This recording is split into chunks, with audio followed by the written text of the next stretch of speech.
Bonjour à toi et bienvenue sur Changer d'air. Je m'appelle Clément, je suis ingénieur et entrepreneur, mais surtout je me demande tous les jours ce que je vais bien faire de ma vie. Chaque semaine, je vais à la rencontre de celles et ceux qui changent le monde pour partager leurs histoires et ce qu'ils ont appris sur leur parcours. Alors si tu veux écouter ces histoires incroyables, si tu recherches ta voie dans ce monde complexe, ou si tu veux simplement avoir un impact positif et être heureux, alors ce podcast est fait pour toi. Bonjour Luc. Et bonjour Clément. Écoute, comme je te disais, je suis très content de t'avoir parce qu'on va parler d'un sujet important et que je maîtrise très peu, qui est l'eau, l'accès à l'eau. En plus, tu as une histoire assez incroyable. Tu me disais à l'instant que tu es un vieux capitaliste qui aujourd'hui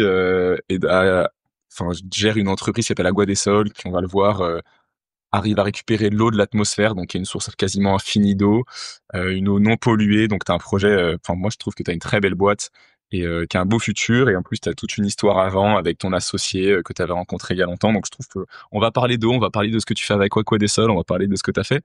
Mais est-ce que pour commencer, tu peux commencer par te présenter, s'il te plaît, Luc? Bien volontiers. Alors moi, je suis un de ces Français de l'étranger, c'est-à-dire que je suis né à l'étranger, ma famille est née à l'étranger, on est toujours resté français. J'ai fait ensuite mes études en France, puis à l'étranger, et puis j'ai commencé ma carrière à l'étranger. Donc j'ai fait Ok. 35 ans de carrière à l'étranger, essentiellement dans la banque, la finance, l'assurance, la réassurance, les investissements.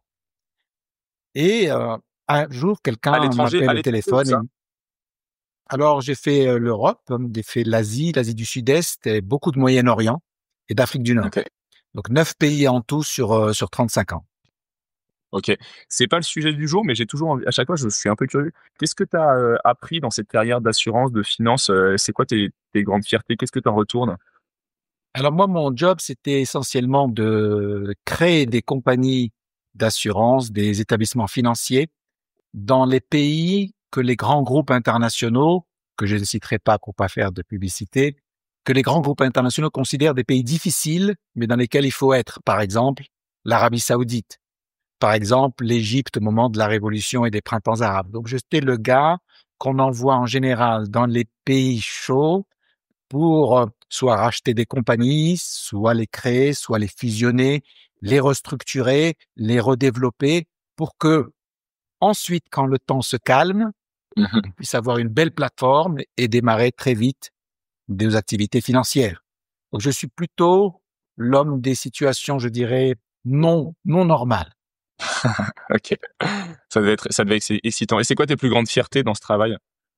Ben, c'est d'avoir créé à partir de rien des sociétés qui ont été cotées en bourse, qui aujourd'hui sont leaders sur leur marché. Et au-delà de ça, d'avoir monté à partir de rien des équipes dans des pays où la culture, par exemple, de l'assurance ou la culture des investissements est très faible. Ok. Et aujourd'hui, de voir ces équipes à la tête, littéralement, de l'industrie financière. Et donc, se dire que quand on investit dans les hommes, c'est du long terme. Et quand on investit sur les marchés, c'est du court terme. Je te remercie, Luc. Et je t'ai coupé la parole, du coup, tu m'as expliqué qu'il y a quelques années, tu as reçu un coup de téléphone après 35 ans de... Voilà, j'étais à l'époque en poste sur l'île de Bahreïn, qui est au Moyen-Orient, tout près de l'Arabie Saoudite, et je dirigeais un grand groupe d'investissement, et un coup de téléphone d'un vieux copain de l'armée. Bon, à mon âge, plus de 60 ans, vous imaginez, à l'époque, on avait encore le service militaire. Et puis, avec ce copain-là, on s'était dit, ben, plutôt que d'être appelé et d'être envoyé en Allemagne ou dans des endroits un peu froids pour nous, on va devancer la peine et on va, entre guillemets, s'engager. Et là, sachant que quand on s'engageait, on pouvait faire une école militaire. Ok. Et alors, on a pu tous les deux rentrer dans l'école du service santé de l'armée de terre et on a été formés comme infirmiers. On connaissait rien du tout à tout ça. Mais si on finissait dans les 2 ou 3 premiers, on avait le choix de la base militaire dans laquelle on allait. Et on a eu Parce la que tu chance de voulais finir. pas aller sur le terrain en tant que militaire. Enfin, tu voulais pas être militaire, c'était pas du Non, tout prévu. c'est-à-dire que moi, venant d'Afrique du Nord et d'Afrique, je n'imaginais pas être en poste en Allemagne, aller me geler les pieds en Allemagne. Euh, donc, je pensais qu'il fallait que je retourne là où il y avait des climats plus cléments. Et donc, avec ce copain-là, on est fini tous les deux dans les 3 premiers et on a eu le choix de notre base militaire. On est parti en Polynésie. Oh, Et wow. ce copain-là, c'est un géotrouve-tout, c'est quelqu'un de très, très intelligent.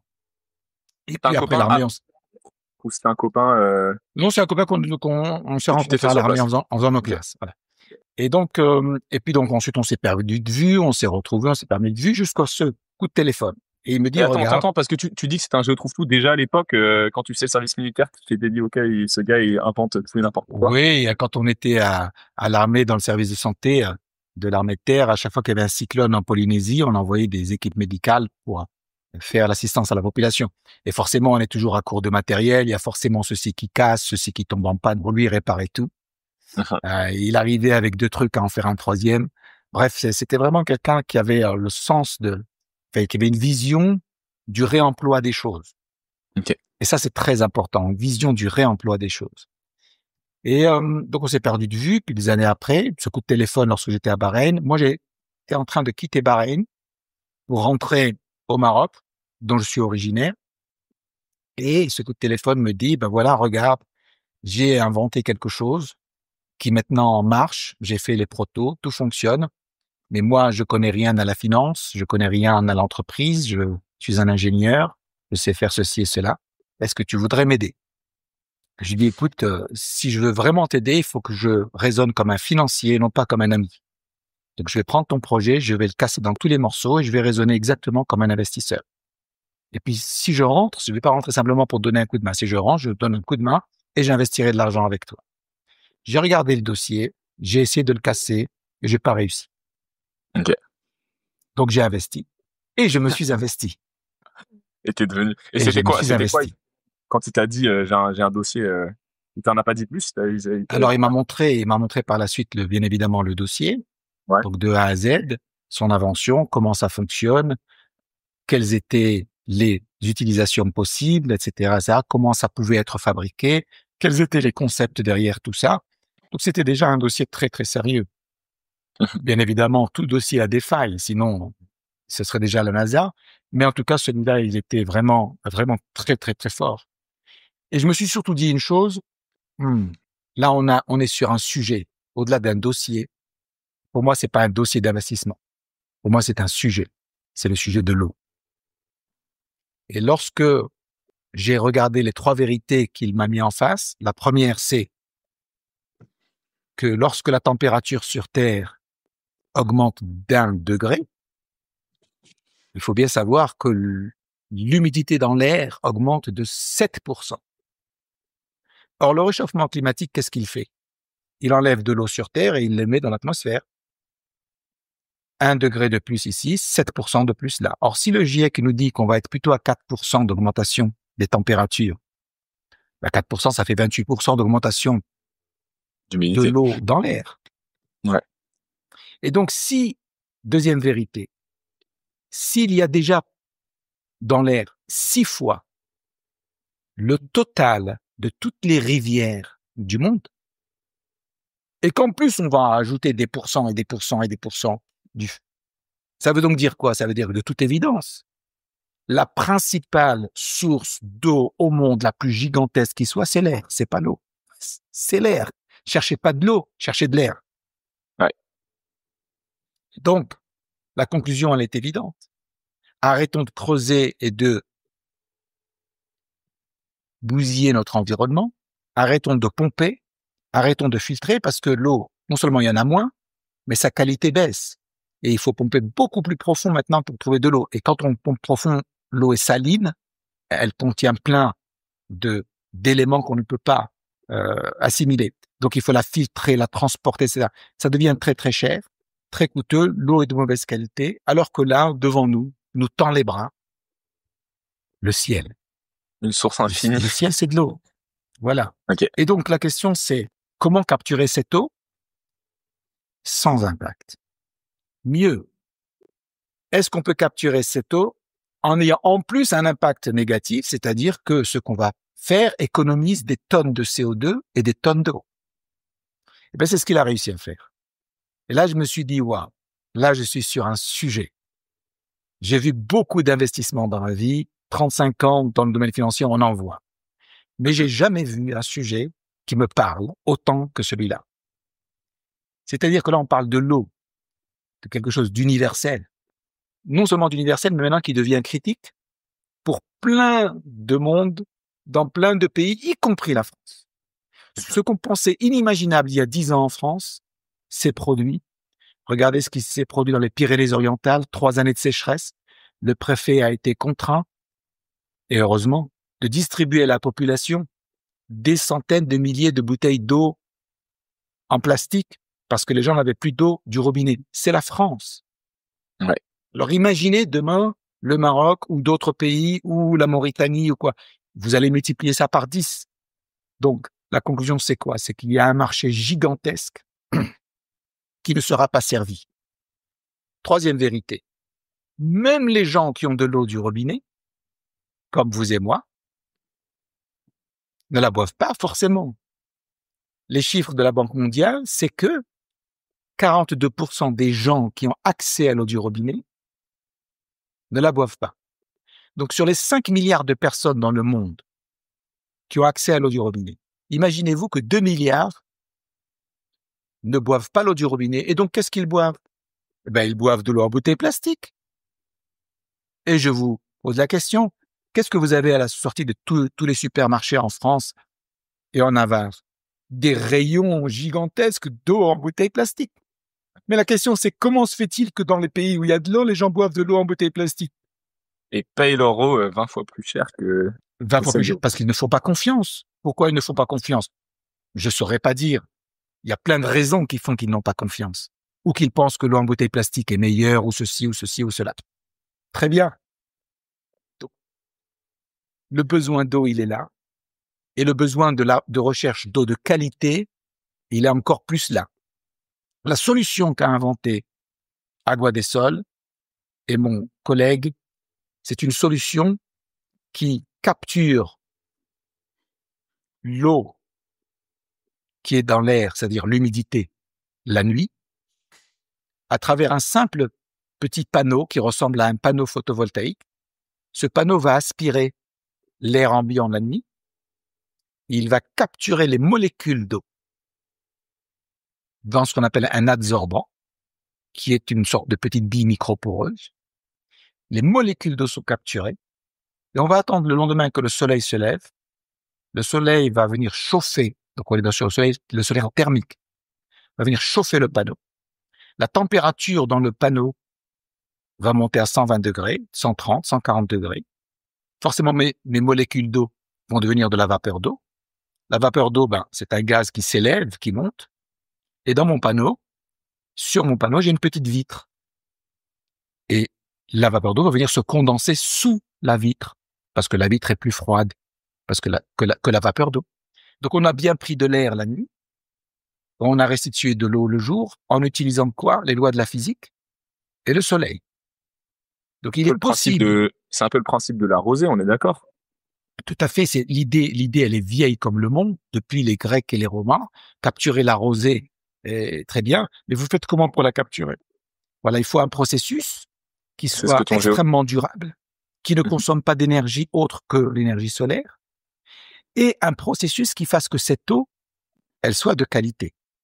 Et l'eau, justement, qu'on produit par ce procédé-là, l'eau est sans microplastique, à la différence d'une bouteille plastique, à la différence du robinet, sans PFAS et sans germes. Et toutes les analyses des laboratoires, on en a fait en tout 26 sur 3 ans, toutes les analyses de laboratoire le confirment. Donc, nous disons à tous ceux qui boivent de l'eau en bouteille plastique, 2 milliards de personnes dans le monde, vous payez votre eau 3 à 5 fois plus cher que le litre d'eau que vous allez produire avec notre panneau. 3 à 5 fois plus cher. Et l'eau que vous allez produire avec votre panneau est 3 à 5 fois meilleure puisqu'elle n'a pas de microplastique, pas de PFAS, pas de germes. Et en plus, vous dépendez de personne pour produire votre eau. Vous n'allez pas au supermarché, acheter des packs d'eau qu'il faut transporter, mettre dans le coffre, sortir du coffre, mettre au sous-sol, remonter du sous-sol. Non, vous produisez votre eau, elle arrive au robinet, sur un robinet spécial dans votre cuisine, le robinet eau douce et le robinet eau courante. Donc, on a de ce fait séparé les deux eaux, l'eau courante pour les usages courants et l'eau noble pour boire. Donc l'idée, c'est d'avoir de l'eau sans impact, et un panneau économise, selon le bilan carbone qu'on a fait, un panneau, ça économise une demi-tonne de CO2. Et ça économise ensuite des mètres cubes d'eau que l'on ne prend pas dans les rivières, dans les nappes phréatiques ou quoi. Donc cette eau, si on ne la prend pas dans les nappes phréatiques, elle reste là pour l'agriculture, pour la nourriture. Ouais. Donc on devrait boire de l'eau atmosphérique et on devrait laisser l'eau qu'il y a sur Terre pour l'agriculture. Cinquième vérité qui, elle, est très choquante. Je vous pose la question. Sur l'eau du robinet, quand vous tirez 100 litres d'eau du robinet, combien de litres sont bu en moyenne en France? Tu comptes les toilettes et les douches avec ça ou pas? Oui, je dis de l'eau du robinet, on en boit combien de pourcents? Combien va être bu? 10%? 20%? 1%. Wow, donc imaginons le délire économique. Là, c'est le financier qui parle. On va nettoyer, on va filtrer, on va rendre potable 100% pour n'en consommer qu'1%. Si ça, c'est un raisonnement économique, alors dans ce cas-là, on a le droit de dire n'importe quelle bêtise. Mais pour assainir 100% de l'eau, c'est énormément de produits chimiques, c'est énormément de processus, de vannes, de filtres, de complexité. Ça vaut pas le coup. Si on change le paradigme, et on va être forcé par les lois de la nature, si on change le paradigme, on devrait filtrer, nettoyer l'eau que l'on boit, et l'autre, ne pas gâcher notre argent et ne pas polluer alors qu'elle va pas être bue. Donc le 1%, nous, on le produit très très bien avec nos panneaux. On produit d'ailleurs beaucoup plus que 1% si vous voulez. Donc tout fonctionne si on veut que ça fonctionne. Ok. Si j'essaie de résumer, il y a quelques années, c'était il y a combien de temps exactement? Il y a 5 ans, 10 ans? La société, elle a commencé il y a 5 ans et elle a testé ses derniers prototypes en 2024 pendant 9 mois dans 4 pays, le sud de la France, la Grèce, les Émirats Arabes Unis et la Tunisie. 4 climats, 4 pays, 9 mois, test en situation réelle, ça marche. Ok, donc il y a quelques années, il y a ton ami Géo Trouve Tout qui t'appelle, qui te dit j'ai développé quelque chose pour capter l'eau atmosphérique. On va reparler de ta technologie, j'ai envie que tu nous expliques comment ça marche. J'ai l'impression que sur tes vérités, il y a 2 gros problèmes qui est celui qu'on va manquer d'eau, et c'est déjà le cas avec le réchauffement climatique, il y a de moins en moins d'eau potable, et en France on l'a vu, mais en fait il y a des sécheresses partout. Et d'un autre côté, l'eau qu'on boit est polluée et pleine de produits chimiques, et en plus on a des gens qui achètent des bouteilles d'eau et des bouteilles d'eau alors qu'on a de l'eau pure au robinet. Et donc toi, ce que tu dis, c'est que grâce à une technologie que tu vas nous expliquer, on est capable de récupérer l'eau atmosphérique, donc qui est gratuite, qui n'a aucun impact environnemental ou quoi que ce soit, et qui est pure, pour la boire. Première question, tu as besoin de combien de panneaux, enfin combien de litres d'eau tu produis avec un panneau? Alors c'est très simple. Aujourd'hui, la V1 que l'on va commercialiser, elle produit 1 litre par jour. Alors la V1, c'est un petit panneau qui fait 1 mètre de long, sur 70 cm de large, et qui pèse 30 kilos. Donc, on les met sur le toit. 1m70, 30 kilos, ok. C'est un petit panneau solaire. C'est-à-dire, ça fait un petit panneau, ça fait 70 cm², et un panneau, ça produit 1 litre par jour.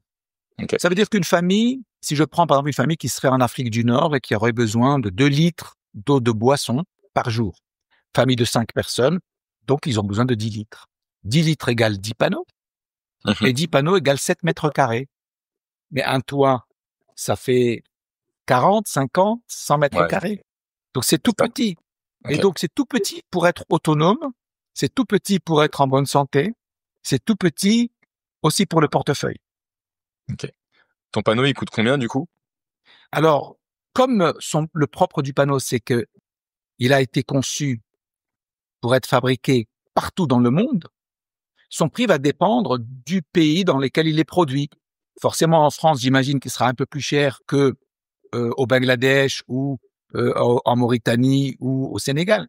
Mais pour donner un ordre d'idée, un panneau, ça coûte à peu près 500 € et le prix va ensuite s'écraser avec les volumes puisqu'on prévoit d'en produire des millions. Et on est déjà en discussion très avancée en France avec des entités pour produire ce panneau localement.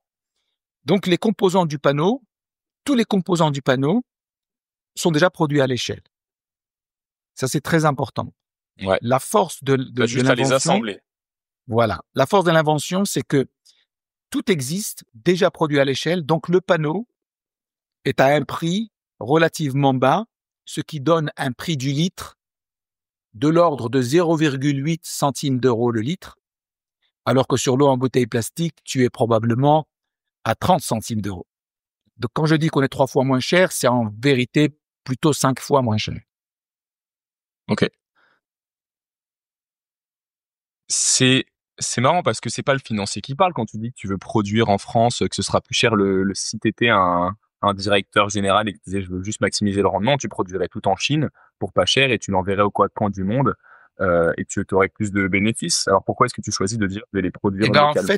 en fait, certainement pas. Ça, c'est, je pense, le raisonnement économique / capitaliste, je dirais, faible. Ouais. Le raisonnement beaucoup plus sophistiqué, c'est de dire, si je fais ça, ça veut dire que demain, je serai copié par un autre Chinois. Ok. Et donc, le Chinois n'aura plus qu'à copier ce que je fais. Nous, on fait l'inverse. Si le panneau est produit, par exemple, au Maroc pour le marché marocain, tu es d'accord que c'est un produit made in Maroc, Ouais. avec des sous-traitants marocains, avec de l'emploi marocain, avec des investisseurs marocains, pour un client marocain, payé en dirhams marocains. Très bien. Donc tu relocalises tout. Avec un agrément marocain, un agrément parce qu'on produit de l'eau. Demain, le Chinois va venir en se disant « Oh, génial, je vais copier ». Le Chinois va exporter depuis la Chine. 40% du coût, c'est les frais de transport. Il va venir au Maroc, 40% de frais de douane. Ça fait déjà 80. Il va trouver que le marché est trop petit pour un Chinois. Les Chinois raisonnent à des échelles. Le marché est trop petit. Il va essayer quand même d'avoir un agrément. Ok. Il va aller voir le ministère qui va lui dire « Génial, bravo monsieur le Chinois, vous faites très beau panneau, mais vous menacez l'investissement marocain, l'emploi marocain, le machin, le bidule, etc. Pourquoi je vais vous donner un agrément ?» Et en plus, vous venez m'emmerder sur l'eau, qui est un sujet politique, qui est devenu un sujet politique et social. Ouais. Ça n'est pas qu'une marchandise. Je doute qu'il ait un agrément, le Chili. Ok. Donc c'est beaucoup plus stratégique que simplement économie parce qu'on Voilà. on parle de ce problème-là de fabriquer dans des pays pas possibles pour économiser quelques centimes. Et donc toi tu le prends vraiment le problème à l'envers. Je trouve ça très élégant comme. Je pense que c'est le problème du coût de production est un raisonnement à courte vue, alors que le problème de la stratégie de marché est un raisonnement à long terme. C'est vrai. Donc, nous, on préfère développer un raisonnement à long terme, une stratégie à long terme, en pensant que dès le premier jour, le Chinois va me copier. Oui, techniquement, il peut copier. Oui, j'ai des brevets, j'ai tout ce qu'il faut, mais je doute que les brevets nous protègent. Ce qui nous protège, c'est notre stratégie. Et par ailleurs, on ne veut pas cramer du carbone. Pour ceux qui connaissent pas ce que c'est un brevet ou la propriété intellectuelle, on imagine qu'un brevet, c'est un document que tu poses dans ça, c'est mon invention. Alors, il y a bien sûr des critères. Et dans tel et tel pays, je vais protéger mon invention. Mais en fait, ce qu'on ignore, c'est que la réalité, c'est que si tu as un acteur immense qui produit par millions un brevet que tu as posé, c'est très dur de l'attaquer et très dur de gagner. On est d'accord que c'est ça disons que défendre un brevet, il faut des millions d'euros déjà de cash disponible pour payer les avocats, etc. Donc, nous, on pense qu'on a bien mieux à faire que d'aller se battre pour défendre nos brevets. Je pense que la meilleure défense, c'est de rendre la copie, certes possible, mais l'implémentation sur le marché impossible. Je comprends. Avant de rezoomer sur Agua de Sol et sur cette technologie, parce qu'il y a plein de choses à dire, moi j'ai envie que tu nous racontes, et sur l'eau, enfin tout ce problème, tout ce sujet politique, économique, physique qu'est l'eau. Tu m'as dit, quand on avait parlé la première fois, qu'après avoir 35 ans de carrière, donc dans lesquels tu t'es quand même amusé, hein, tu as eu une deuxième naissance en découvrant ce que c'était avoir un impact. Tu peux nous raconter ce qui s'est passé? Oui, très clairement. Je vais te donner un exemple comme quoi les choses remontent à loin. En 91, j'ai travaillé dans une dans un très grand établissement financier en France, et nous sommes les premiers à lancer des fonds d'investissement verts. C'est-à-dire qu'on enlevait de l'investissement dans les compagnies qui font des armes, qui font du pétrole, machin, vert. À l'époque, tout le monde m'avait pris pour un drôle d'hurluberlu, sauf que ce fonds-là, 30 ans après, 35 ans après, il a eu une performance très largement supérieure à tous les autres fonds classiques. Et ce qu'on faisait, c'est que dans ce fonds-là, une partie des frais de gestion du fonds, on s'en servait pour financer les associations sur le handicap. Donc, on commençait à faire de la finance verte, donc environnementale et sociale. Et pour moi, c'est les deux jambes. Il n'y a pas d'environnement sans social. Pourquoi? Et donc, pourquoi tu dis qu'il n'y a pas d'environnement sans social? Ben parce qu'il faut que ça bénéficie à l'homme pour que l'homme poursuive, pour que l'homme amplifie les choses. Si ça lui bénéficie pas, l'homme est un égoïste invertébré et seule une petite partie de l'humanité a la hauteur de vue, mais ça s'appelle des saints. Et moi, je crois pas qu'il y ait beaucoup de saints dans ce monde-là, donc je pense qu'il y a beaucoup d'incentives, au contraire. Il faut donner de la motivation. Les gens bougent par la motivation, par l'intérêt et parfois par la peur. La peur, maintenant, c'est le changement climatique qui vient nous fouetter, qui nous fait peur. Donc, on commence à bouger par la peur. Mais on va accélérer par la motivation. Donc, environnemental et social. Alors, pourquoi? Parce que quand j'étais banquier, investisseur, assureur ou réassureur, si je faisais très, très bien mon métier, j'allais influer sur les résultats de l'entreprise, et là, je parle que de l'entreprise, de 2 ou 3%. Si je le faisais très, très, très mal, 2 ou 3%. Donc, forcément, c'est limité comme... Là, je vois quoi? Là, c'est un impact qui n'est pas dans l'entreprise. C'est un impact qui est environnemental et social, qui pourrait, en tout cas d'un point de vue théorique, être universel, être mondial. Et donc, forcément, la motivation, elle est gigantesque. Parce que arriver à produire une solution, un simple panneau qui peut être fabriqué en millions d'exemplaires, voire en milliards d'exemplaires, partout dans le monde, pour adresser le problème numéro 1 du monde, l'eau, quand vous êtes une petite start-up de rien du tout, ça me fait doucement marrer. Vous voyez ce que je veux dire? C'est une sacrée motivation. C'est une sacrée motivation. Moi, quand j'étais banquier, même les plus belles banques du monde, c'est une plaisanterie, c'est une pantalonnade. Juste pour préciser ce que c'est, cette plaisanterie, c'est d'avoir l'ambition de changer un problème aussi important alors que tu es une équipe de 8 personnes, en fait. C'est ça. Une équipe de 8 personnes pose quelque chose aujourd'hui sur la table de réel, de concret, qui a reçu quantité d'accréditation, qui a gagné quantité de prix. On vient d'être sélectionné dans l'un des plus beaux programmes de recherche européens financés par la Commission européenne, qui s'appelle Eureka Eurostar. Donc, tous ces gens-là sont pas des fous qui nous disent ce que vous faites est génial, on va vous donner de l'argent pour passer à une grande échelle. C'est pas des fous. Non. Donc, ils se rendent compte qu'on a mis la main sur quelque chose. Donc, ce qui me fait vraiment, je dis marrer, c'est que 8 petits gugus peuvent avoir un impact là où des banques gigantesques font rien. C'est ce qui donne un peu d'espoir. C'est une leçon pour tous les jeunes. C'est une leçon pour tous les jeunes et les moins jeunes. C'est possible. Arrêtez de râler, les gars. Arrêtez de vous regarder le nombril. Il y a plein de choses à faire. Passez votre temps à phosphorer. Passez votre temps à spéculer, à tout ce que vous voulez.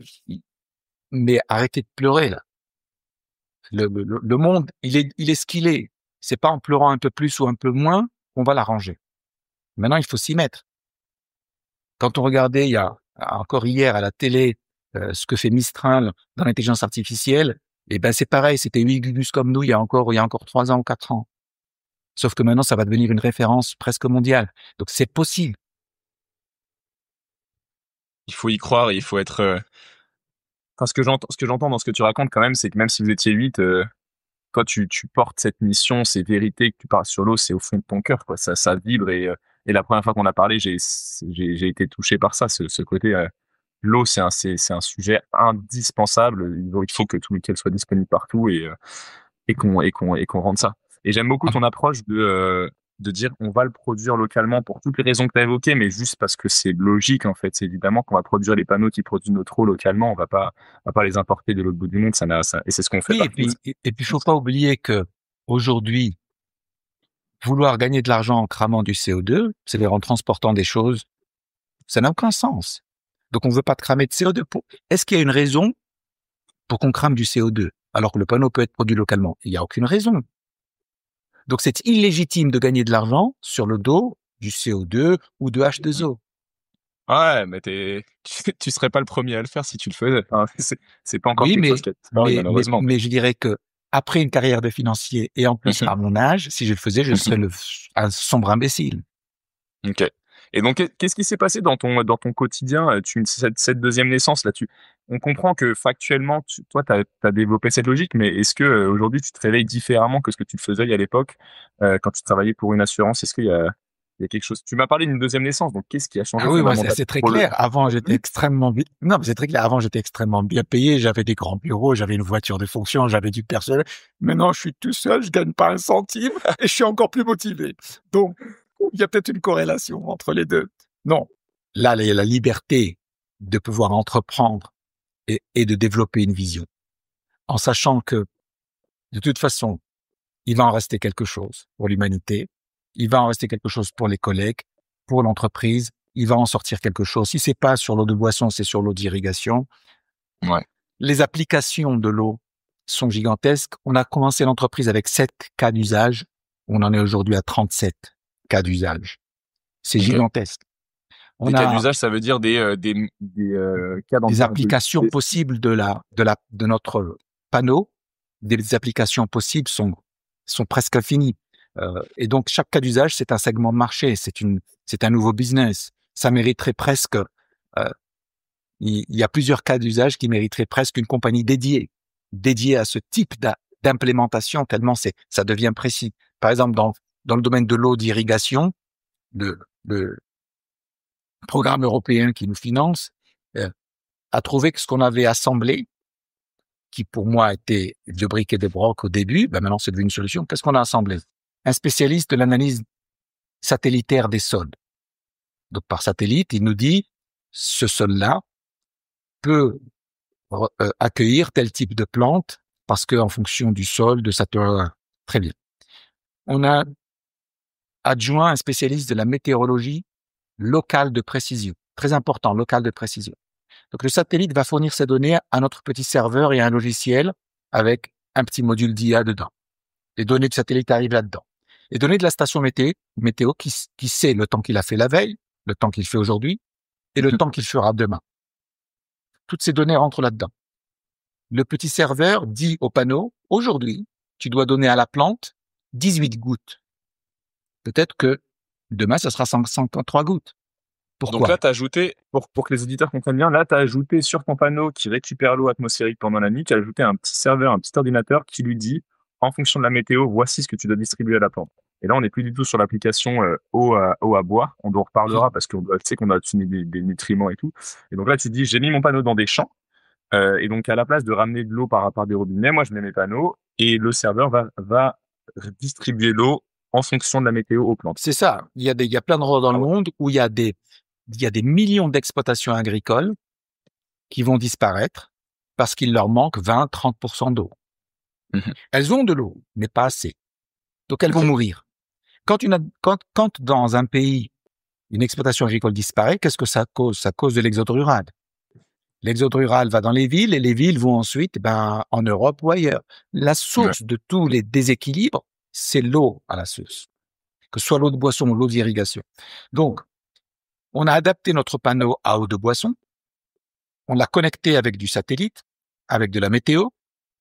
Ensuite, on a fait rentrer un partenaire qui s'appelle Raincatchers, qui est un partenaire qui a inventé un système où le panneau ne donne pas l'eau sur le sol.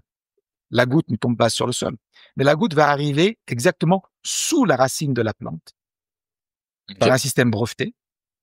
Et sous la racine de la plante, quand la plante a été semée, la graine a été semée avec un polymère.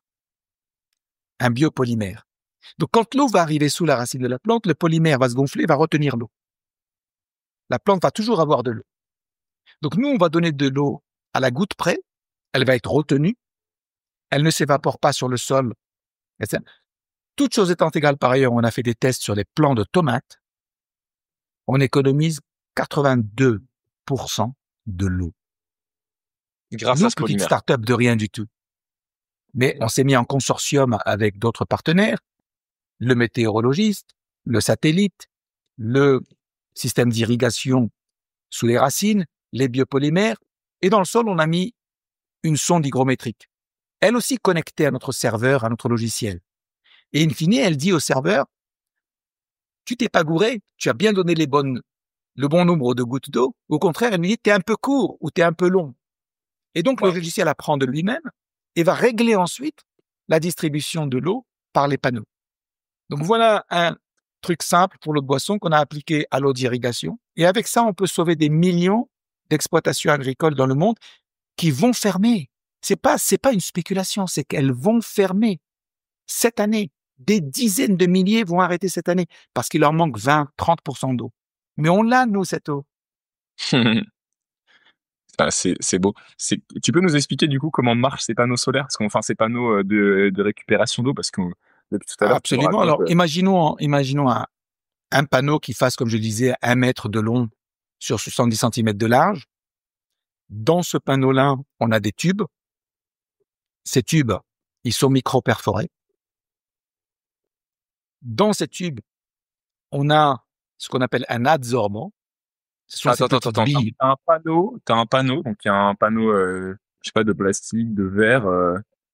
Imaginons que ça ressemble à un panneau photovoltaïque. Ok. Et sauf donc, que c'est pas du photovoltaïque.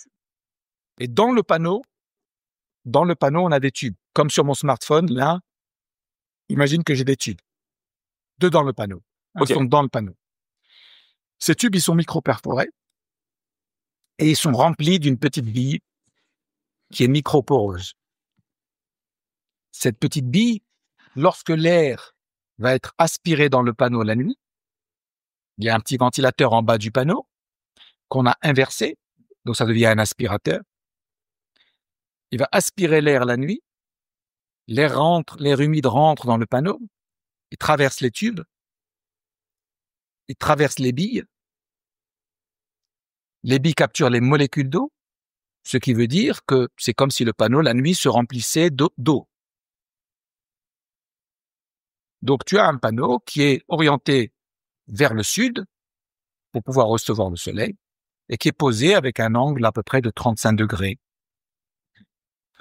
Donc le panneau a aspiré l'air toute la nuit, il est orienté vers le sud, le lendemain le soleil se lève, le panneau est noir exactement comme mon smartphone, il va chauffer le panneau, la température dans le panneau monte à 120 degrés. Forcément, dès qu'on arrive dans la zone des 100 degrés, les molécules d'eau, ça devient un gaz. Le gaz, il monte, la vapeur d'eau monte, et elle va forcément toucher la vitre du panneau, la vitre supérieure du panneau. Ouais. Qui est là comme sur mon smartphone, j'ai une vitre. Les tubes sont poreux, ça veut dire? Enfin, ça veut dire que l'eau... C'est ça. Les tubes sont micro-perforés. Pour que les échanges gazeux puissent se faire. Okay. Donc, la vapeur d'eau va être libérée à l'intérieur du panneau et elle va monter, elle va toucher la vitre du panneau. Donc, on se sert de la vitre comme un condenseur naturel. Donc, cette eau que l'on va produire, en fait, elle est trop pure. Pourquoi? Parce qu'elle est stérile. Forcément, à plus de 100 degrés, elle est forcément stérile. Et elle est sans minéraux, puisque dans l'eau atmosphérique, il n'y a pas de minéraux comme dans la pluie. Donc, qu'est-ce qu'on fait ensuite? On va la minéraliser. À la sortie de l'eau du panneau, on a un petit minéralisateur. Là aussi, on va utiliser les lois de la physique. Nous, on n'aime pas les machines. On n'utilise que les lois de la physique. On va faire percoler l'eau. On va la faire percoler sur un petit média qui s'appelle du lithothane. Qu'est-ce que ça veut dire percoler, Luc? On l'a déjà dit. Percoler, c'est comme la machine à café qu'on appelle le percolateur. C'est quoi? Il y a l'eau qui traverse le café. Ouais. L'eau traverse la poudre de café, ça devient du café liquide. Ouais. C'est ça la percolation. Ok. Donc on fait percoler notre eau sur du café qui s'appelle du lithotame. Mhm. Ce lithotame, c'est quoi? C'est le squelette d'une algue microscopique qui est morte depuis des millions d'années, qu'on trouve dans les mers froides. Par exemple, en Bretagne, les paysans bretons, dans le temps, ramassaient le lithotame au fond de la mer et le mettaient dans les champs pour amender les champs, pour corriger le niveau de pH des champs. Donc, qu'est-ce que ça veut dire? Ça veut dire que le lithotame, ça coûte rien. Ça coûte 15 € la tonne et moi, j'ai besoin de quelques grammes. Putain. Et donc tout ça, Donc, pour en le but, c'est vérité, pour minéraliser ton eau, parce qu'une eau ça- stérile, pour ceux qui nous écoutent, moi, c'était pas évident au départ, c'est de se dire qu'une eau qui ne contient aucun minéraux, c'est mauvais pour la santé, ton organisme. c'est pas mauvais, c'est pas mauvais, c'est que l'OMS dit, et donc nous, comme on n'est pas des spécialistes, on préfère se référer aux sachants, l'OMS dit que l'eau de boisson devrait avoir tel et tel minéraux. Ben, nous, on dit, ben, monsieur OMS, t'as forcément raison, nous, on va faire comme t'as dit toi. D'accord? Donc, le lithotame, il va donner à l'eau ce que requiert l'OMS. Ok. Donc, on va pas faire le coup à l'américaine pour gagner des sous, on va inventer un truc, des consommables, des cartouches, j'en veux-tu, en voilà, et puis il faut m'acheter ça par Internet. Non, non, non, non, non. Le panneau, il a une durée de vie de 20 ans. Ton lithotame, tu le changes tous les ans. Il est biodégradable, tu peux le jeter dans ton jardin si tu veux, c'est du calcaire. Tu remets du lithotame, c'est comme une cuillère à soupe de lithotame tous les ans, ça coûte rien. Une espèce de capsule à café de lithotame que tu mets à la sortie de ton panneau. Ça, c'est plutôt une cuillère à soupe d'une sorte de petite poudre blanche. Voilà, comme du sucre en poudre, en fait. Et donc, on va te donner un paquet de lithotame pour la durée de vie de ton panneau ou de tes panneaux. T'es tranquille. T'as rien à acheter. Qu'est-ce qu'on a fait? L'inverse du système américain qui est, je te vends un produit pas cher et des consommables très chers. Genre l'imprimante. Hein? Non, ça, je pense, c'est éthiquement, moralement idiot. C'est peut-être capitalistiquement, économiquement malin, mais c'est moralement idiot. Et une machine et une imprimante, c'est pas de l'eau. Donc, quand on fait de l'eau, c'est du durable, c'est du simple, c'est du me casse pas la tête. C'est pas de stress. Et c'est pas un sujet où l'économie doit primer.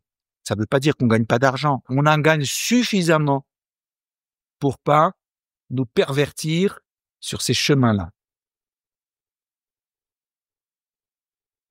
Donc si je résume, Luc, t'as un panneau solaire. Donc là, pour ceux qui voient pas les vidéos, c'est un peu plein des pailles qui sont quasiment à la verticale à 35 degrés. La nuit, l'eau, elle remonte le long de ces pailles grâce à un ventilateur. D'ailleurs, tu l'alimentes comment, le ventilateur? Panneau solaire? Alors, c'est très simple. Donc, tu as un panneau, les panneaux sont posés. Imaginons qu'on a Ouais. mis 10 panneaux pour une famille qui a besoin Ouais. de 10 litres par jour. Mhm. Les panneaux, ils vont être reliés à un kit énergie. Le kit énergie, il y a un petit panneau photovoltaïque qui va capter Ok. donc les rayons du solaire, qui va alimenter une batterie, et c'est la batterie qui va alimenter le ventilateur, Ok. qui aspire en bas du panneau l'air. Donc en fait, on Ok. est totalement autonome. Merci d'avoir posé la question. C'est totalement autonome. Ça ne dépend d'aucune connexion électrique au réseau, d'aucune connexion à rien du tout. On prend les panneaux, on les pose à un endroit, le lendemain, ça produit de l'eau. Ok. Donc t'as tes panneaux, t'as tes pailles dedans. À l'intérieur, donc la nuit, le ventilateur s'active, il aspire l'air. Dans cet air, il y a pas mal d'eau. Grâce à des petites billes à l'intérieur qui captent beaucoup d'eau, de molécules d'eau qui se mettent dans ces billes. Et le jour, grâce à la chaleur, ces billes-là, elles se vident de leur eau vu que l'eau devient gazeuse. Elle vient se condenser sur le panneau et elle goûte dans une bouteille qui est en dessous du panneau. Et comme tu veux ajouter des minéraux dans cette eau pour qu'elle soit buvable, tu mets ton fameux lithotame qui vient de Bretagne ou qui vient d'où tu veux, qui est pas cher et qui est complètement biodégradable. C'est ça, c'est tout à fait ça. Ça, c'est pour l'eau de boisson. Quand on fait de l'eau pour l'irrigation de précision, on n'a pas besoin de la minéraliser. Elle sort comme elle est. Donc, on enlève tu la mets l'étape. direct. Ouais, on enlève l'étape de minéralisation. C'est encore plus simple au niveau du panneau. C'est plus compliqué parce qu'on a connecté du satellite avec de la météo, avec un système d'irrigation en profondeur, avec des biopolymères. C'est plus, voilà. Mais le panneau en lui-même, il est plus simple. Ok. Comment il a trouvé ça, ton Géotrouve-Tout? Et qu'est-ce qui... Alors, mon copain, tout d'abord, je dois dire son nom parce que en plus, on porte un projet et une vision. Mon copain est malheureusement décédé il y a 1 an. Ouais. Et comment il a trouvé Condoléances. ça? Eh bien, il s'appelle comment? travaillait, il s'appelle Son- Philippe Desconinck. Philippe Desconinck. On salue. Et il a travaillé dans l'industrie, notamment du séchage de l'air. Par exemple, dans les centrales nucléaires, on a horreur de la corrosion. Donc, l'air dans certaines salles est séché. Donc, si tu sèches l'air, ça veut dire forcément que tu jettes l'eau. Et après plusieurs années, il s'est dit, regarde, une centrale nucléaire, ça sèche beaucoup d'eau, donc ça jette beaucoup d'eau. Et cette eau-là, elle est très bonne. Et il s'est posé la question, il s'est dit, mais ce serait merveilleux qu'au lieu de jeter l'eau, que l'eau soit le produit final. Mhm. Donc, il s'est mis à analyser toutes les technologies qu'il existe pour sécher l'air dans les centrales nucléaires et ailleurs. Et il a compris qu'aucune de ces technologies ne pouvait être transformée en un produit pour monsieur tout le monde. C'est très beau d'avoir de la tech. Mais si, pour en faire un produit de consommation presque courante, genre machine à laver, ben c'est pas possible. Tu n'arrives pas à miniaturiser, tu n'arrives pas à baisser les prix, tu n'arrives pas. Et puis un jour, il est tombé sur la technologie d'adsorption. Adsorption et non pas absorption. Avec un D, Ok. adsorption. Un D Là, comme dormir. oui. Alors là, la différence, c'est quoi? L'adsorption, c'est que ça capture l'humidité à la surface du média, comme une bille ou quoi.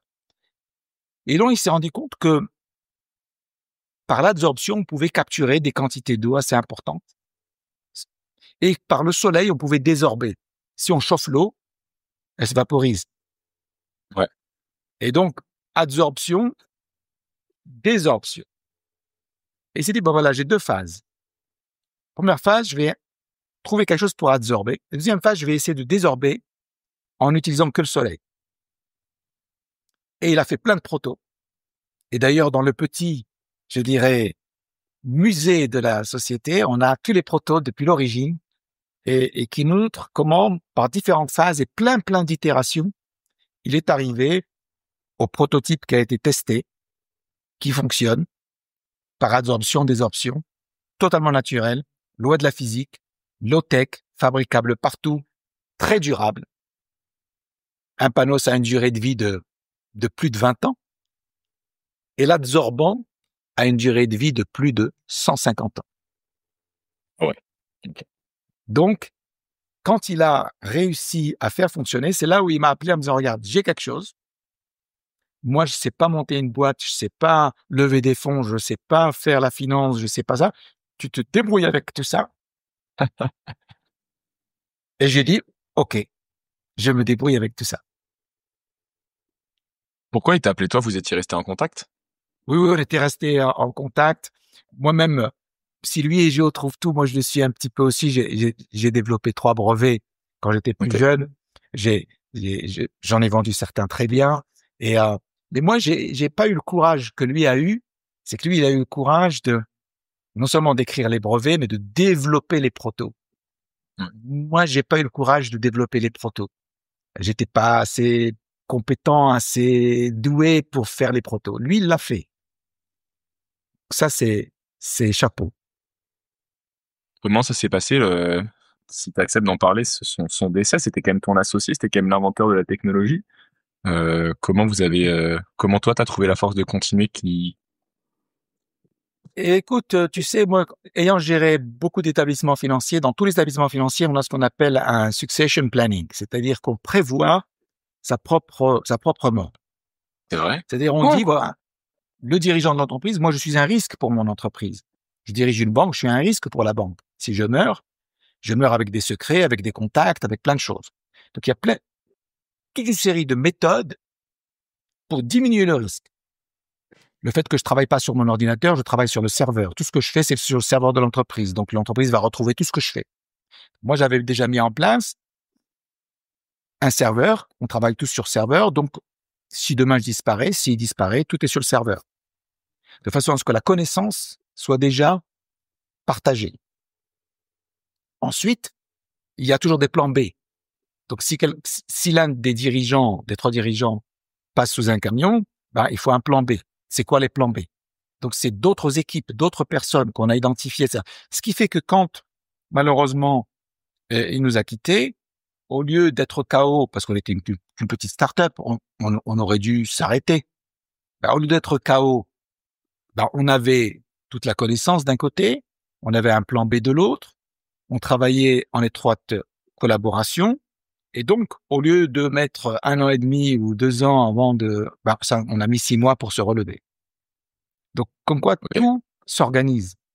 Tout s'organise. C'est Et ça, c'est la partie opérationnelle. Déjà, je suis pas surpris, mais je trouve ça fort de prévoir ça. Mais la partie émotive, même si j'avais un plan B le jour où je perds mon associé, il y a une partie de moi qui se dit j'ai perdu une partie c'est ce de que je l'âme. disais. Tu vois, c'est plus que simplement de la connaissance, quoi. C'est quand même, il y a toute une partie de la boîte et tout un ami qui s'en va, quoi. Non, c'est ce que je disais tout à l'heure. Il y a les 2 personnalités. Tu peux pleurer, c'est bien de pleurer, il faut pleurer, mais ça va pas résoudre quoi que ce soit. Au contraire, moi, je trouve que c'est une motivation bien supplémentaire. Okay. Et je suis pas le seul. Les autres collègues pensent comme moi. Comment ça? On a maintenant ce bébé entre nos bras. On a des fonds, on a des capitaux européens, des programmes de recherche. Tout le monde reconnaît que oui, il y a quelque chose. Et on va pleurer. Mais ce serait lui faire insulte. Ce serait lui faire insulte. Donc on doit prendre son bébé. C'est toujours son bébé. C'est devenu le nôtre, mais c'est son bébé. Et ça nous donne une motivation supplémentaire. Non. On a le choc de l'événement, mais derrière, on a suffisamment de maturité pour comprendre que ça nous dépasse. Ok, je te remercie. Merci d'avoir partagé ça. C'est quoi les défis aujourd'hui ou les freins à votre développement? Puisque ce que tu racontes, ça a l'air tellement de résoudre un problème majeur. Tu as une approche tellement, je vais dire, saine, autant économiquement que sur cette partie environnement. Tu nous expliqueras un peu d'ailleurs la partie impact carbone dont on avait parlé la dernière fois. Qu'est-ce qui fait que Agua de Sol est pas encore dans tous les jardins et dans tous les parce qu'il faut du temps au temps. Il faut faire. Ouais. On a fini les tests sur les protos. C'est 9 mois de tests, 4 pays. Après, il faut analyser les tests. C'est 3 mois d'analyse. Et puis ensuite, il faut voir dans les panneaux tous les points d'amélioration. Le but d'un proto, c'est de le tester pour en tirer les points d'amélioration. Ouais, donc, voir tous les points d'amélioration. On en a identifié 12. Sur les 12, il y en a 6 qui sont prioritaires, 6 qu'on fera peut-être plus tard. Et donc, à partir du proto, on va dessiner la V1 industrielle. Okay. C'est quoi ces points d'amélioration? Tu changes ton rendement, tu changes ton prix? Non, prenons un exemple d'amélioration. En haut du panneau, pour faire sortir l'air, une fois qu'il a été aspiré, l'air doit bien sortir. On avait un système d'évent qu'on avait conçu d'une certaine façon, très simple, et on a trouvé que notre évent, lorsqu'il se refermait, il doit laisser passer l'air qui s'échappe, mais ensuite, pour faciliter la désorption, quand on produit l'eau, il faut qu'il soit bien fermé. On s'est aperçu qu'il n'était pas toujours bien fermé. Donc, on a dit, voilà, on va mettre maintenant des évents professionnels que l'industrie utilise, et ça étanchéifie beaucoup mieux. Voilà un exemple. Il y en a plein d'autres. Donc, je comprends. Qu'est-ce qu'on fait? On fait la V1 industrielle, mais très important. Pour faire un produit de masse, il ne faut pas imaginer que parce que le panneau, c'est simple. C'est très simple de faire un plan et un cahier des charges. Non. Quand tu fais de l'industrie de masse, tu dois avoir un processus industriel très sophistiqué. Et donc, comme nous ne sommes pas des industriels, en tout cas certainement pas moi, il nous faut nous tourner vers des industriels spécialisés, des bureaux d'études spécialisés qui savent prendre un produit, le redessiner, l'optimiser pour qu'il soit plus rigide, plus léger, plus durable, moins cher, et en faire un produit industriel en masse. Ça, c'est un travail colossal que les bureaux d'études font très bien. Donc, on a passé beaucoup de temps à sélectionner des bureaux d'études. Et là, je pense qu'on est arrivé à notre fin. On en a sélectionné un, qui est un très grand bureau d'études international, d'ailleurs français. Et je pense qu'on va faire affaire avec lui pour nous amener à la phase industrielle. Donc ça, c'est un point très important maintenant, c'est de passer à cette phase-là. Et on pense qu'à la fin de l'année, on va sortir des chaînes de production les premiers panneaux version industrielle. Donc c'est là, c'est dans 10 mois, hein, c'est vraiment là. Ça, c'est le premier point. Deuxième point, comme grande étape, c'est le développement commercial. Pourquoi on lève des fonds? Plus pour la technologie, parce que la technologie, c'est bon. Et en plus, on a des financements européens sur la R&D, donc on est bien. Donc maintenant, on lève des fonds pour, dès qu'on a fait la phase industrielle, nous déployer commercialement. Ouais. Nous déployer commercialement dans tous les pays en stress hydrique qui consomment en masse de l'eau de boisson, de l'eau en bouteille plastique, qui ont le problème que l'on connaît. Et donc, dans chaque pays, il va falloir que l'on trouve des distributeurs et des assembleurs. Et donc, on va créer des filiales, des joint ventures et des partenariats dans toute une série de pays. Et tu comprends bien que plus on va vite, plus on va à l'échelle. Plus on va à l'échelle, plus les prix baissent. Et donc, nous, maintenant, l'argent, c'est de déployer commercialement dans tous les pays cibles, de façon à ce que très vite, ils se mettent à produire et à installer ces panneaux pour la population, pour l'agriculture, pour les entreprises, pour tous les cas d'usage. 37 cas d'usage, ce sont des marchés gigantesques dont on n'a pas idée. Je vais parler de l'eau de boisson, j'ai parlé de l'eau pour l'agriculture, mais en fait, on a aussi des clients pour l'eau industrielle. Les industriels, ils veulent une eau très pure, ils veulent une eau stérile et déminéralisée. Ah ouais. Et coup de chance, c'est ce qu'on produit en première instance. C'est joli. Okay. Donc là, il n'y a même plus rien à adapter. Aujourd'hui, un industriel, qu'est-ce qu'il fait? En l'eau du robinet, il la filtre par osmose inverse. Il la filtre par osmose inverse et ensuite, il va la faire bouillir, le cas échéant. Énormément d'énergie, énormément de consommation. Ça part au-delà de mes compétences pour le moment. Énormément de dépenses pour faire une eau qui va ensuite incorporer dans son produit, que ce soit de l'agroalimentaire, que ce soit de la cosmétique, que ce soit plein de choses. En gros, son litre d'eau, ça lui coûte 4 fois plus cher que mon litre d'eau. Et son litre d'eau a un impact 5 fois plus important que le mien. Donc, pourquoi est-ce qu'il va continuer à faire ces bêtises? Donc, c'est infini. L'eau, c'est le sujet infini par excellence. Donc, on aura des filiales, des joint ventures qui, sur leur marché, chacune va décider des priorités. C'est pas nous qui, depuis la France, allons dire non, chacun va s'adapter à son marché. Toujours est-il que eau de boisson, eau d'irrigation, eau industrielle, c'est un très gros déploiement. Et donc, on cherche pas que des fonds.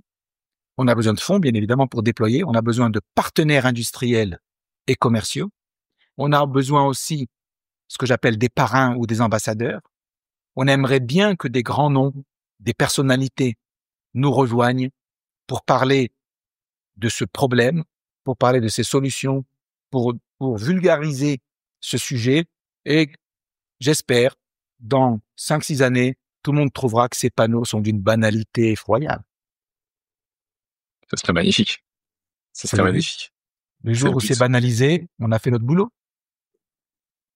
Et toi, tu peux te coucher tranquille. Pourquoi tu l'as dit au début, on est à la pêche. On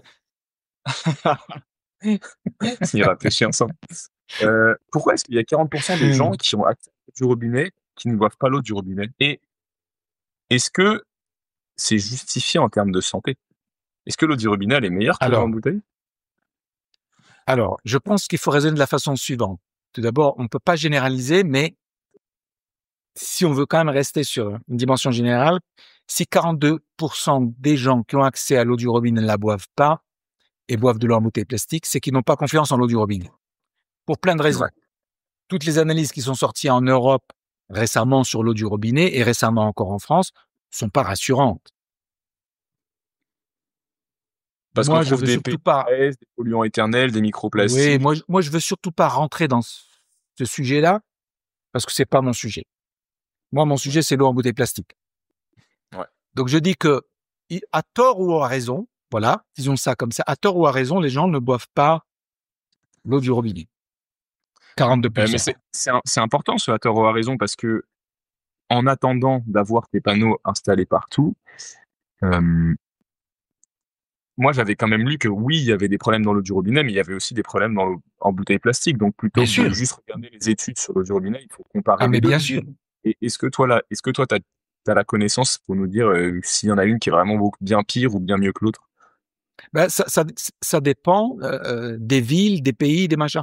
Par exemple, Ok. je voudrais pas dire quelle région de France, mais de l'autorité publique, l'eau est très polluée.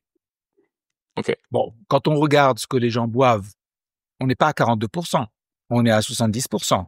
Ils boivent de l'eau en bouteille. Ok. Il y a des endroits comme ça. Il y a des endroits, c'est probablement pas justifié du tout de, de, de ne pas boire l'eau du robinet. Ça n'est certainement pas justifié. Ok. Mais moi, je ne sais pas dire. Je veux pas m'ériger en compétence là où non. Moi, je dis simplement, je regarde des faits et des tendances.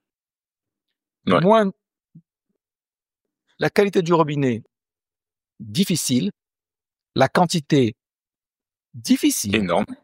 Ouais. Ok. Hein, donc les quantités baissent, les qualités baissent. Ce sont des faits incontestables. Il y a des pays où l'eau du robinet est coupée. Moi, j'habite dans un pays où on coupe l'eau du robinet.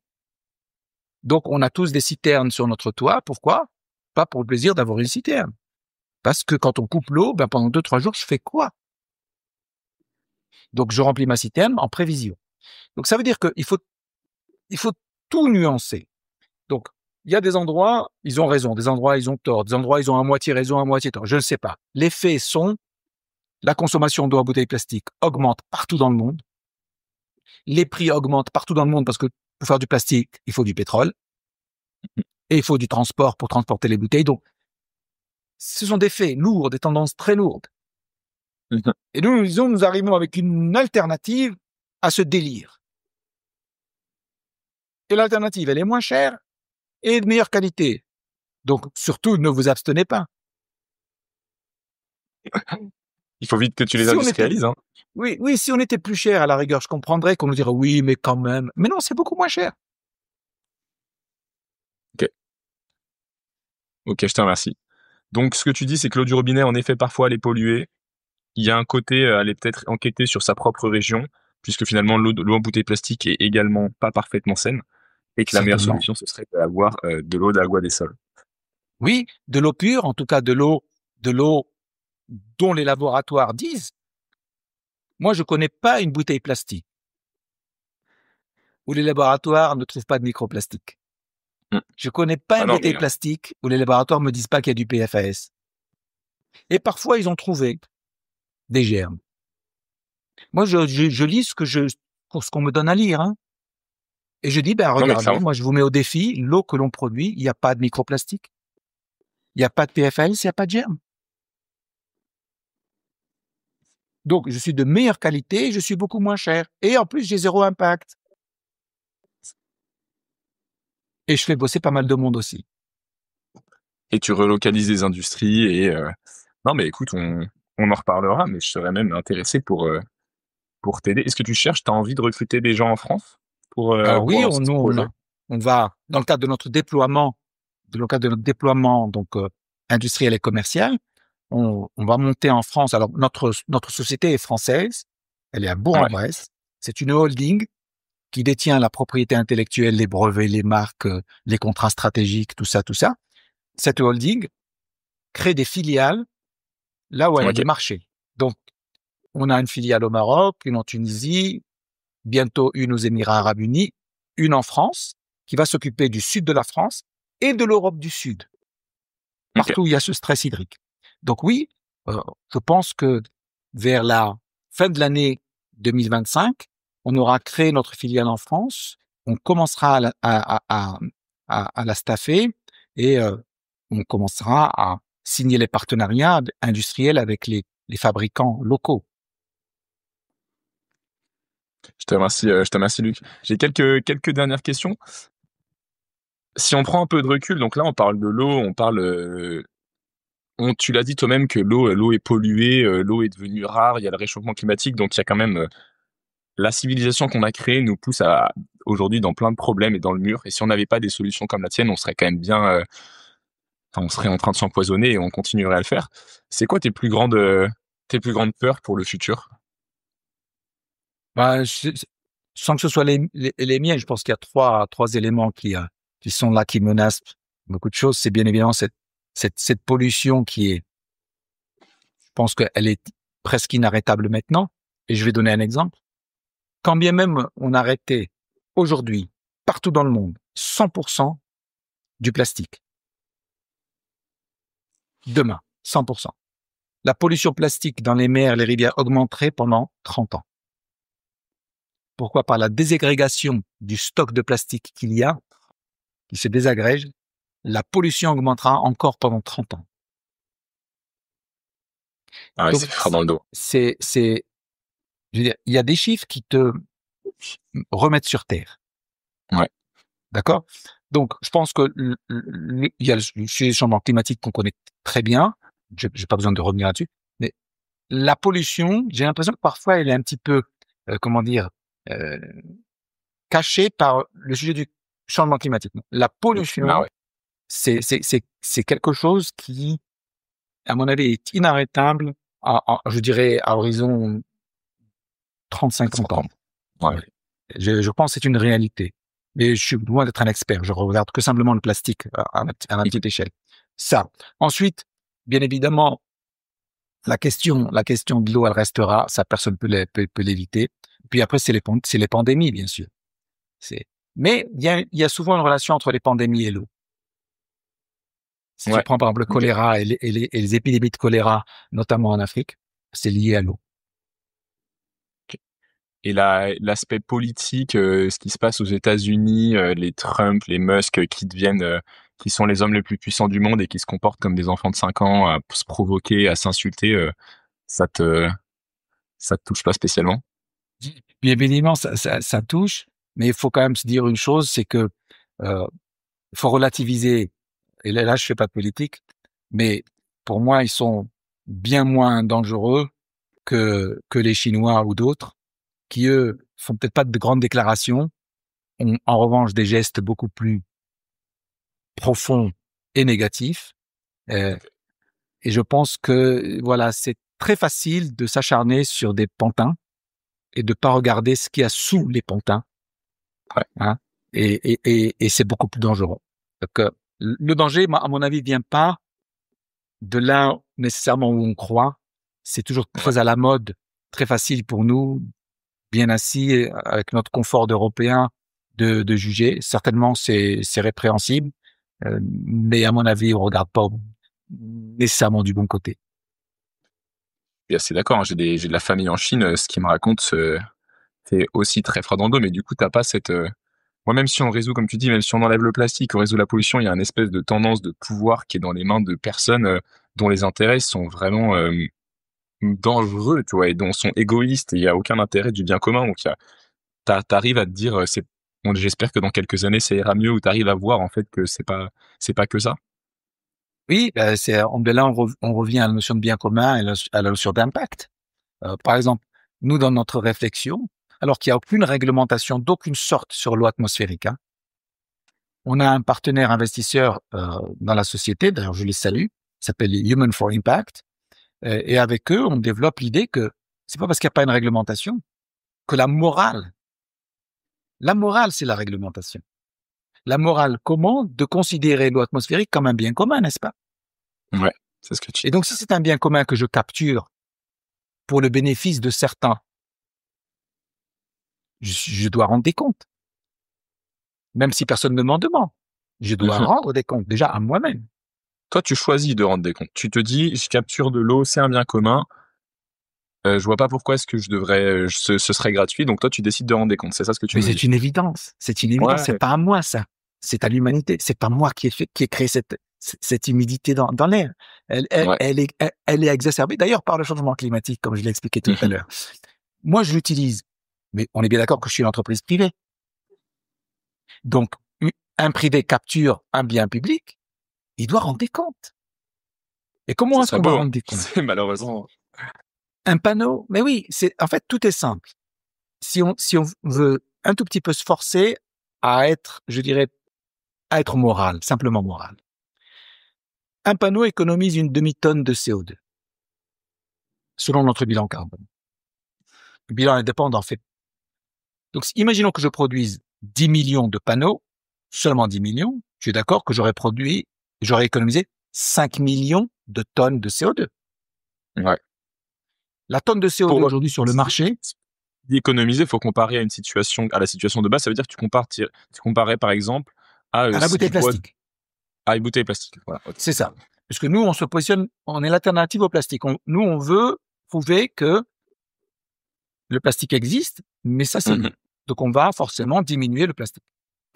Donc, pour un même litre d'eau, avec ta bouteille, avec ton panneau versus avec une bouteille, à la fin, j'ai économisé une demi-tonne de CO2. Exactement. Sur la durée de vie du panneau, bien sûr. Sur les 20 ans. Donc, ça veut dire 10 millions de panneaux égale 5 millions de tonnes de CO2.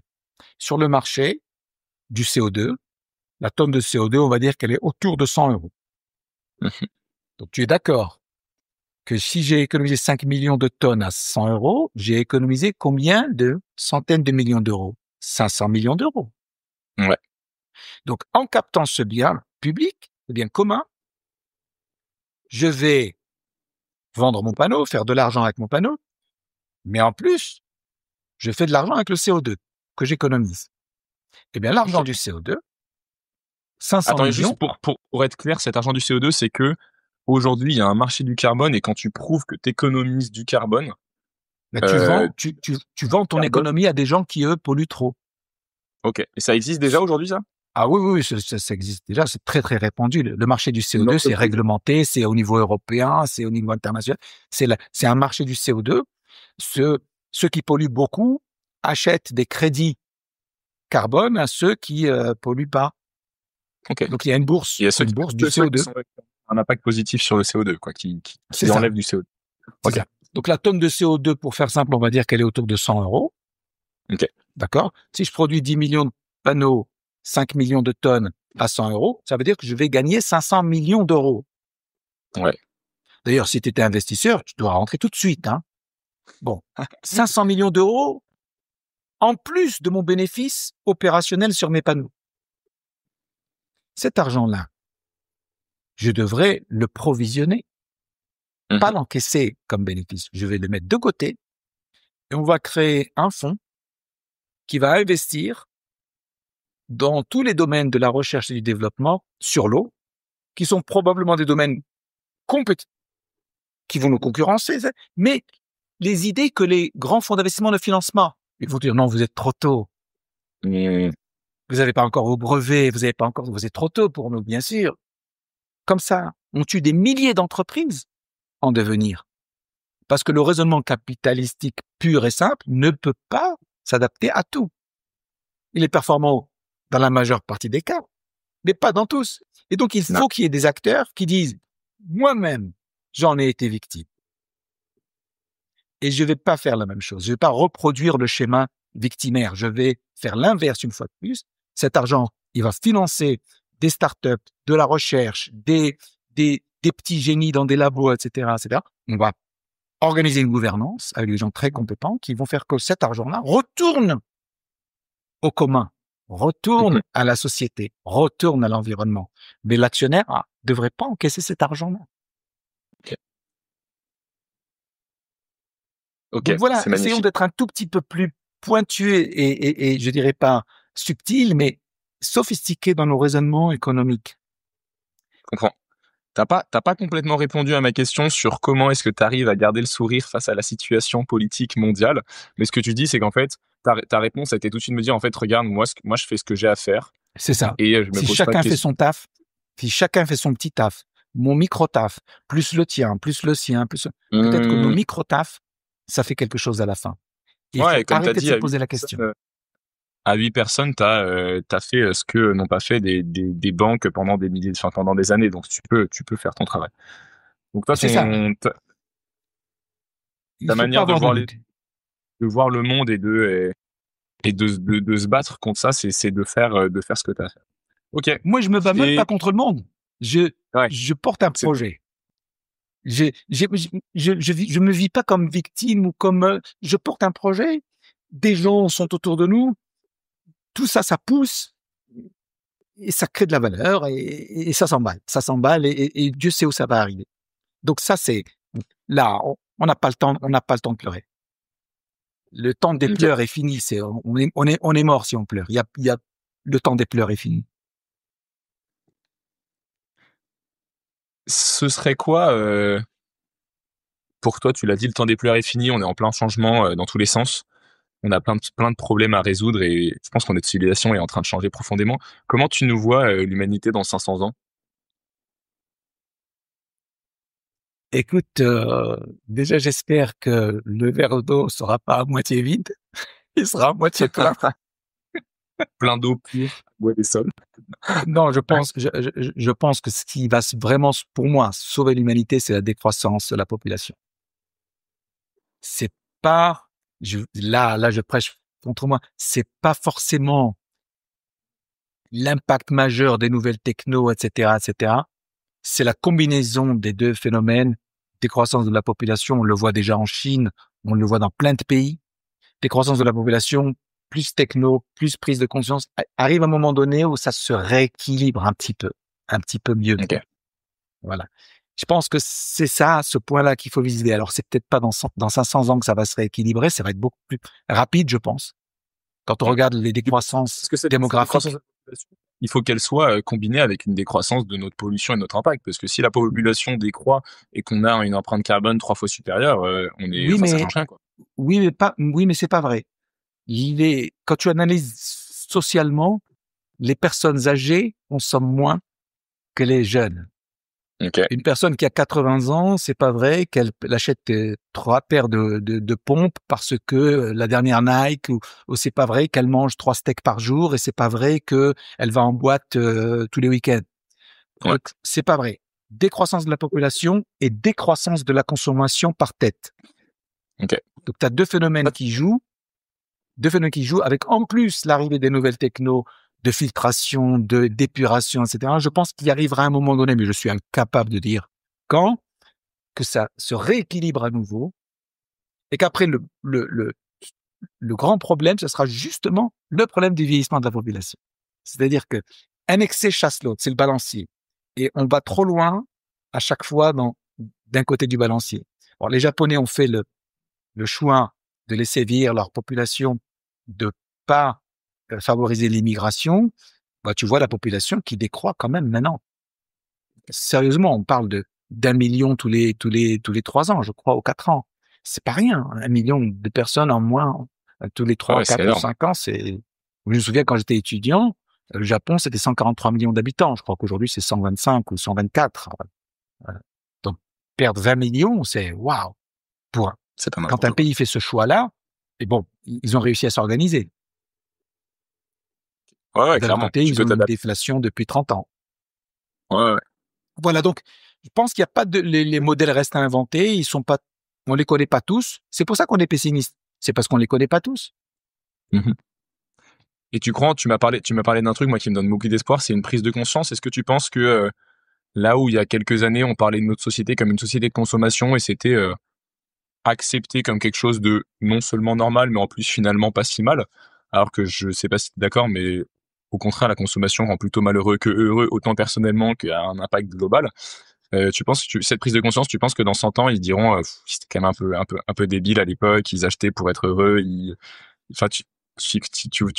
tu vois la population changer à ce niveau-là, ou ça restera quelques exceptions? Non, ce que je vois, c'est la population il y a des strates. Il y a des segments de la population qui changent pas du tout. Okay. Qui changent pas du tout, qui continuent à acheter ces produits chinois, machin, etc., qui balancent. Il y a des populations qui changent un peu, il y en a qui changent beaucoup très vite. C'est très lié à l'éducation, c'est très lié au milieu familial, c'est très lié aussi, donc il y a beaucoup de déterminisme là-dedans. Et puis, malheureusement, il faut que les entreprises, les usines tournent. Donc la publicité est là. Maintenant, c'est plus la publicité dont on parlait avant, c'est les influenceurs, c'est les médias sociaux, etc. Donc Rien ne se perd, rien ne se crée, tout se transforme. Mais les comportements à l'échelle macro évoluent peu. La consommation continue d'augmenter. C'est vrai. Tu t'as déjà commencé à le faire tout à l'heure en disant bougez-vous, arrêtez de pleurer. Ce serait quoi ton conseil à un jeune ou un moins jeune qui a envie de pas forcément de changer de travail, mais qui a envie d'avoir l'impact, envie de se lancer dans un projet? Qu'est-ce que tu dirais à quelqu'un qui est là, qui a plein d'énergie, mais qui sait pas trop par où commencer? Bah déjà, si cette personne a déjà quelques goûts ou quelques appétences, quelques idées, machin, après il y a un outil formidable qui s'appelle Internet, faire des recherches et on trouve plein de projets, que ce soit dans l'humanitaire, que ce soit dans l'industrie, dans la R&D. Et puis il faut contacter les gens. Je vois un outil comme LinkedIn. Pour nous à Goa-des-Sols, LinkedIn nous a permis de tout faire. Et donc en contactant des gens, même des ministres, des machins, on a pu établir des contacts, on a pu échanger. À partir d'un contact, on nous a fourni le nom d'une personne qui pouvait nous aider, qui pouvait faire ceci. Et en fait, tout est possible en utilisant 2 petits doigts sur un clavier. Alors, arrêtons de pleurer. Moi, j'ai 62 balais, je devrais être un has-been et j'ai l'impression que je suis au devant. Non, il y a beaucoup plus de choses à faire qu'à mon époque. On dit toujours avant c'était meilleur, mais je pas du tout vrai. Surtout que maintenant c'est meilleur. Parce qu'il y a plus de problèmes à résoudre. Ça me va bien. Il y a plus d'opportunités, tu vas le voir. Moi, je le vois, il y a plus d'opportunités. Mais avec un ordinateur, ce qu'on peut faire aujourd'hui, c'est gigantesque. Avec l'intelligence artificielle, c'est gigantesque. Ouais. Quel que soit en fait ton niveau de réflexion, si tu as déjà une idée, si tu n'as aucune idée, contacte. Et en fait, c'est comme ça que tu avances, c'est comme ça que tu trouves les bonnes personnes à qui parler. Et ça finit par devenir un projet, un travail, une entreprise. Exactement. Je pense que c'est la force des relations, c'est parler, se présenter. Maintenant, il y a même des pitchs où les gens arrivent simplement avec une idée. Il n'y a même pas un proto, il n'y a même pas un truc. Ouais, on pitch l'idée. Et là, il y a des gens bienveillants qui disent, voilà, ça, je pense que ça peut faire. Je vais te collecter avec telle équipe dans tel labo. Ils vont te réserver 2 heures par semaine, pas plus. Mais au moins, l'idée va passer à l'embryon. Ça peut germer. Et de l'embryon à l'œuf. Et ça prendra peut-être 5 ans. Mais c'est possible. Arrêtons ce fatalisme. Dire, ouais, il y a que les mecs qui ont fait des études supérieures, il y a que les mecs qui sont de Paris, il y a que les mecs, mais arrêtez ça. C'est faux. C'est dans la tête, ça. Pour moi, t'as 2 pattes, t'as 2 bras, t'as une tête, t'as un cerveau, t'as 2 doigts pour un ordinateur, t'es mon alter ego. Merci beaucoup, Luc, pour cet échange. Merci à toi. Quand tu veux. Et puis, si tu veux rejoindre l'aventure, tu es le bienvenu. Merci à toi d'avoir écouté l'épisode jusqu'au bout. Écoute, j'espère que tu as autant apprécié cette discussion que moi, que tu ressors inspiré et plein d'énergie grâce à cet invité. Si c'est le cas, fonce le partager à tes amis, à ta famille ou à qui tu veux. Et n'oublie pas de t'abonner pour ne rien louper. À la semaine prochaine.